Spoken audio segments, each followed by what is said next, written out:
All right, welcome back to another episode of the Leadership Download. I'm back here with Sierra. She actually works for NBAA, which is called the National Business Aviation Association. So, Sierra, if you want to take some time to quickly introduce yourself.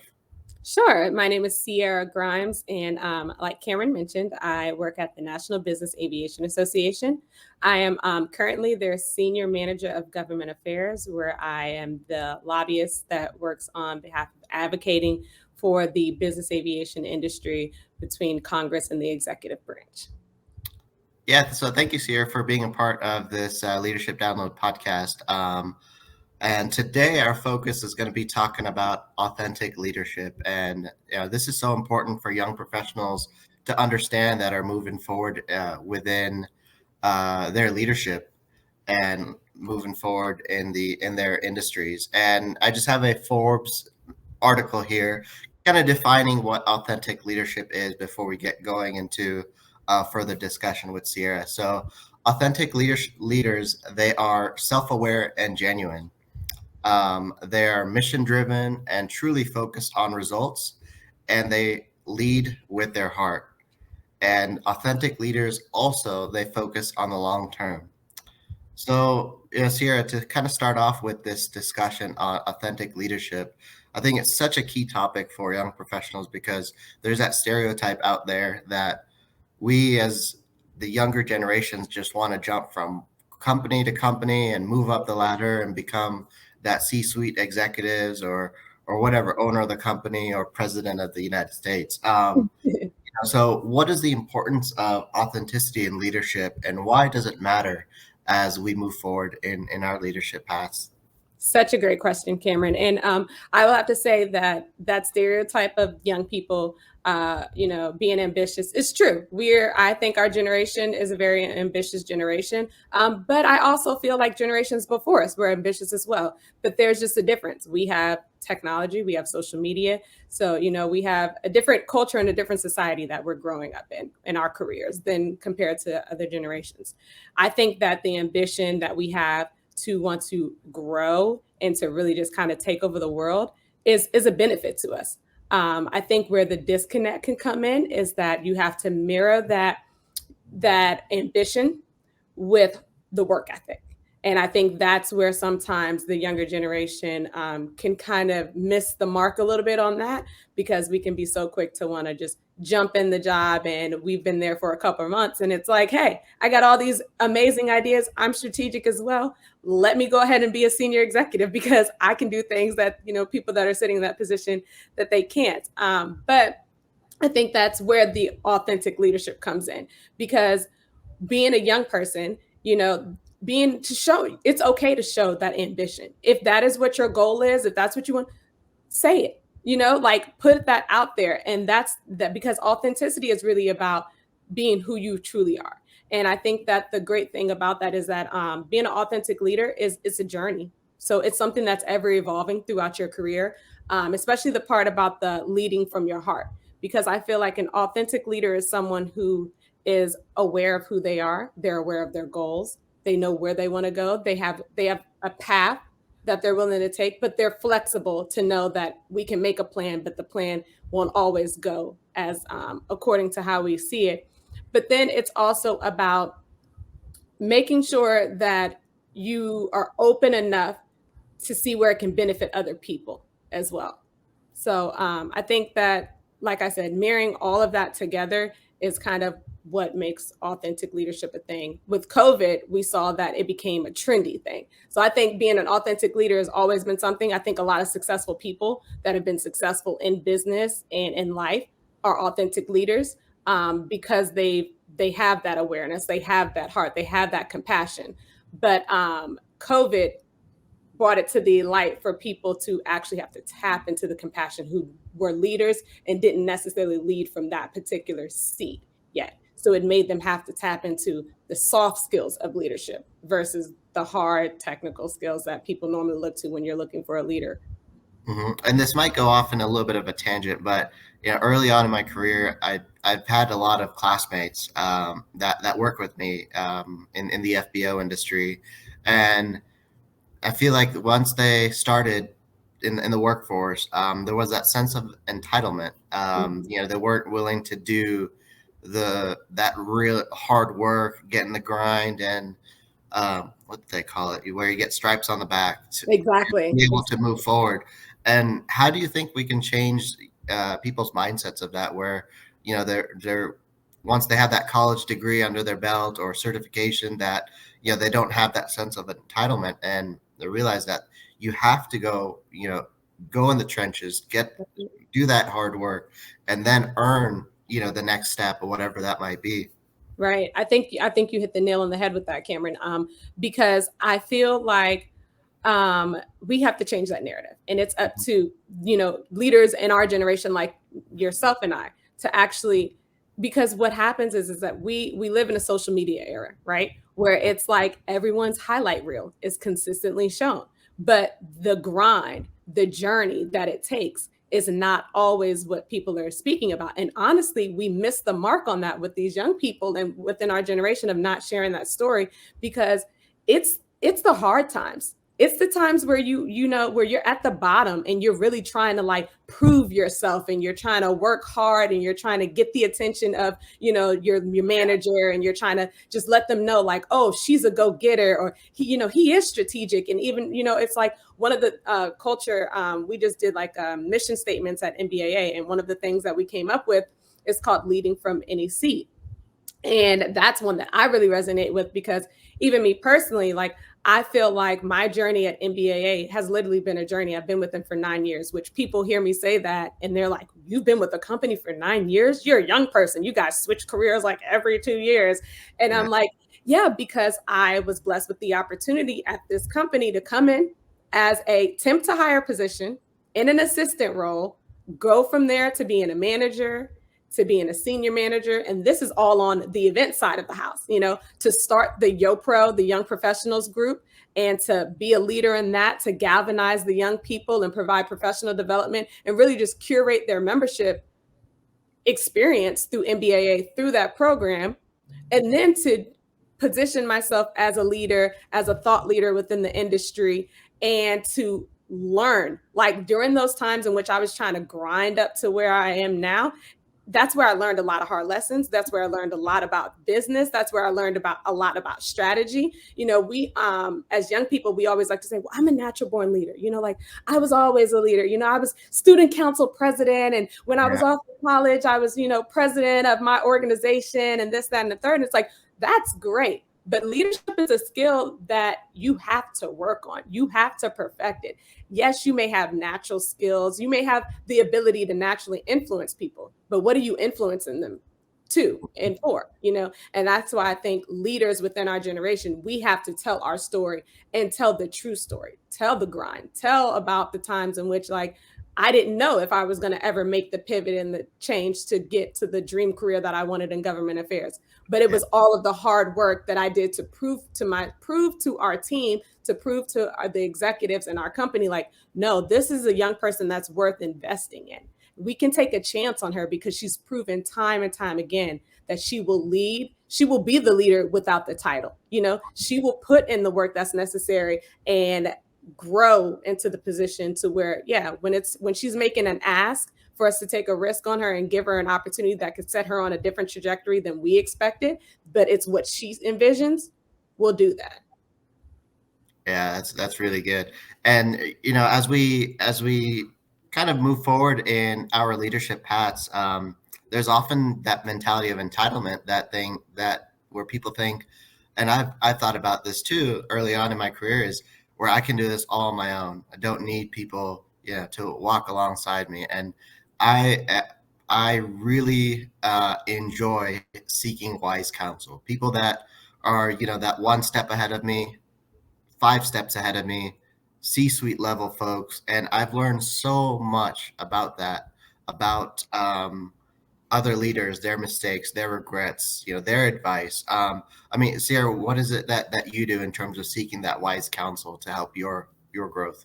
So I have always been the person to seek wise counsel. And I think it's kind of in the way that I was raised. I grew up in a family that is very traditional, very huge, Southern Black family where like we had our matriarch and our patriarch. And so it was like when decisions were made, like my grandfather was weighing in on a lot of things. And so, and we as kids were always forced to have to sit at the feet of our elders. Now, growing up as a kid, I hated it. It was like, oh my God, this is so boring. Like, granddad, you gonna tell me another story? Like, am I really forced to have to do that? But Yeah. what I later realized, looking back now when I'm in my 30s, it trained my mind to be able to think to the point of like, when I have a question about something, yes, I'm going to look within, I'm going to seek advice with my peers, but I'm always going to go to someone else because I'm a firm believer that each generation should get better. And the only way for that to happen is for us to share our stories. Like you said, when you're talking to people that are in positions higher than you, you have to learn from their mistakes, because if we do it on Mhm. our own, we're gonna make those same mistakes. It's inevitable. Yeah. But the thing about it is we can cut back on so much time and be able to move forward at a faster pace when you have that wise counsel. So I'm always, when I talk to friends, when I talk to people that I mentor personally, I'm always like, a mentor is key.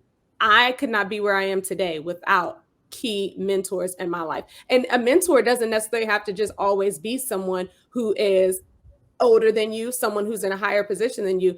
I'm a firm believer in peer-to-peer mentorship. Like, Mhm. I call on people that are at the same level as me. And then there are people that NBAA, one of the young men, Hunter Watson, he considers me as like a mentor, but I look to him because I'm like, hey, you know things that I don't know, and you have a different perspective. And that's the thing about being an authentic leader too. You Mhm. have to be willing to look at to know that you have blind spots. You have to embrace your weaknesses. You have to know that, sometimes you're going to be in a box, and sometimes you are limited to your exposure, to your background. Like, we're all different people. But the beauty in being an authentic leader is that you're willing to say, okay, I'm blind to this. So where can I get that other perspective? And you take all of those perspectives, and that makes the whole picture for you. Yeah, oftentimes I see people try to carry all the weight on their back and don't lean on that wise counsel. And you have to admit that you don't know. And when you admit that you don't know, um, you're able to get that proper counsel that's needed. And there's going to be times when we're going to fail as leaders, and it's when we go to our wise counsel, whether it's our peers or people further ahead of us, and that's where we learn from where we fall short. Um, so, kind of moving on, what advice, Sierra, do you have for young professionals as they merge into leadership roles when it comes to authenticity? I think that as young people, we have to take the time to sit with ourselves. And it could seem so like cliche and contrary to like, well, why do I need to sit with myself and like get to know myself if I'm being a leader? But authentic leadership comes from a place, like you said in the start of the podcast, from awareness, because people have to see you as being a genuine person. They have to know that when you're speaking, it's like, no, she's speaking from a place of like, of either knowledge or like, this is just who she is. Like, you have to embody leadership. Leadership is about, once again, your ability to influence people. People aren't going to follow someone that they feel like you're not. You're not a real person, like you're just saying this, or someone who just says something and then does another thing.